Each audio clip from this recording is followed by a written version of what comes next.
Tom, Nisa, now 26 hours later, Midland City is still in the midst of a nightmare. A normally quiet town now swarmed with law enforcement officials and media. These attorneys just really want to help the community come to terms. The fire started around 7:45 this morning with 10 people inside the home. We still don't know how Jimmy Lee Dykes died. We don't know if he shot himself. A lot of people reported hearing a really loud boom, 2 loud booms and gunshots. It has been a very long 3 days for these candidates. As you can see, smoke is still pouring out behind us. Where he's located, just south of Alpha, the river is downstream from Dothan, Malone, Mariana. JR, this community welcomes you home. How does it feel? It's truly an amazing feeling. Just to put in perspective how large an 11-foot 4-inch python is, it's bigger than both of us combined.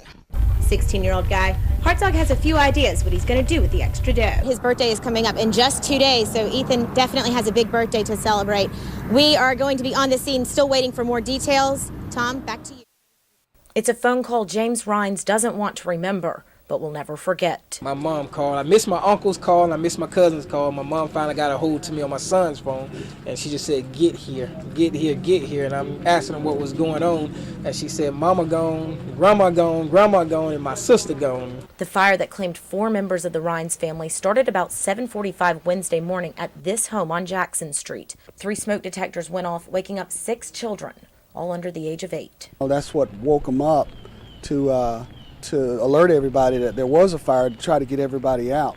And unfortunately, the 4 didn't make it out. These women were pillars in the community. A lot of people would pass by and blow the horn as they saw them sitting on the porch.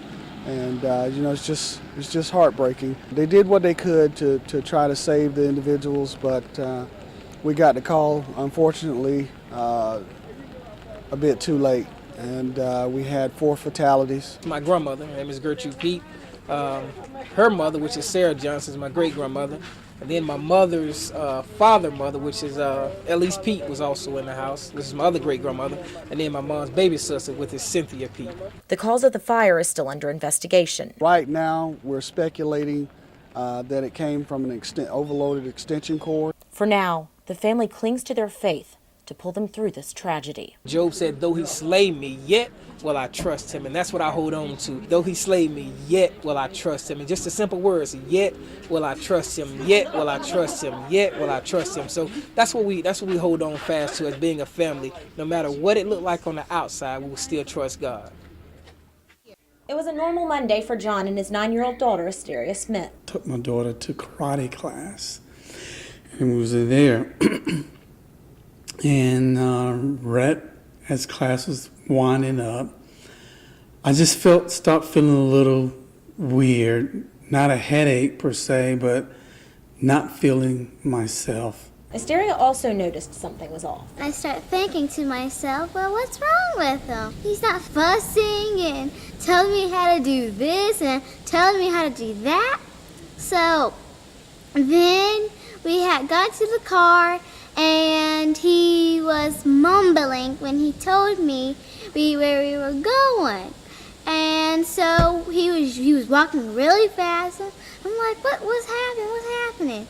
So we got in the car, and then he started driving, but he was driving crazy. The situation took a turn for the worse. He told me that he couldn't see, and then he gave me his phone, but he didn't tell me who I needed to call, or if I needed to call the ambulance, or what did I need to do. But she quickly figured it out. I took over the wheel.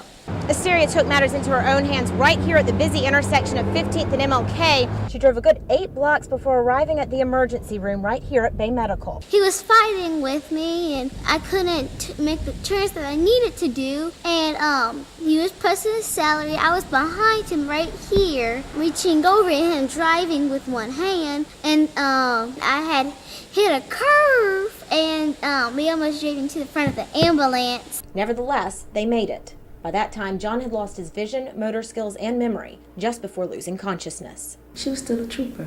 She was still by his bedside. Someone else probably would have, another child, panicked and continued to panic. She didn't. She gave me a report, told me what happened, gave the nursing staff health history that she did know. Doctors discovered a golf ball-sized stage 4 tumor on the left side of John's brain, affecting his speech, memory, and vision. You think you have them planned, and then they just change, and you realize what's not as important as you thought it was important, you know, things that you took for granted.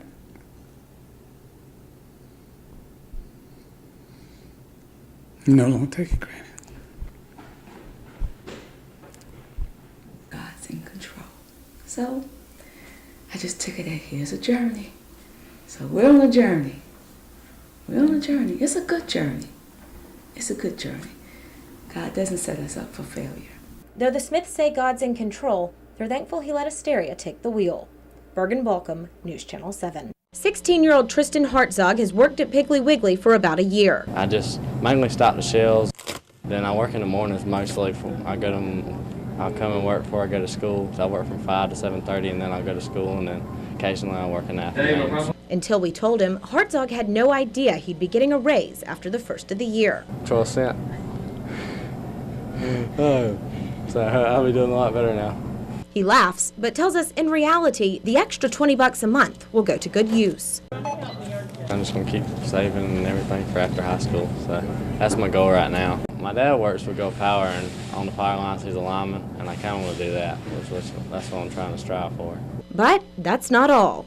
16-year-old guy, Hartzog has a few ideas what he's going to do with the extra dough. I'm trying to put rims on my truck right now. You know, I'm a teenage boy. I got to have a big, nice truck. And what he'll do with that big, nice truck? Take out some girls, that's what I'm thinking. In Chipley, Bergen Baucom, WTVY News 4.